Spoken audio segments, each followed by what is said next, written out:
Kanál 81, máme na stolisku hlasený úraz. Rozumel, beriem sami a idem tam.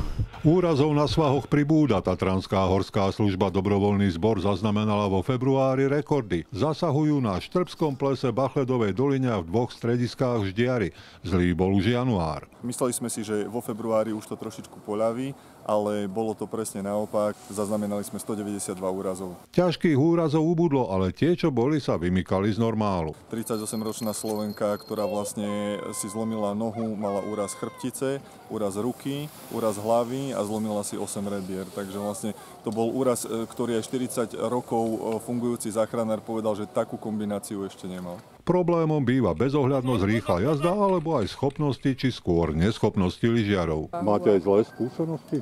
No chvála Bohu zatiaľ nie. Kedysi dávno, keď som si zlomil nohu, tak by sa mi ich pomoc hodila, lenže to boli časy, keď ešte nechodili tak intenzívne po svahoch. Čo podľa teba robia horskí záchranári? Zachraňujú ľudí. Napríklad, keď narazíš do nejakého stĺpu, tak ťa ošetria. Záchranári z Tatranskej horskej služby sú síce dobrovoľníci, ale musia ovládať všetko tak ako profesionáli.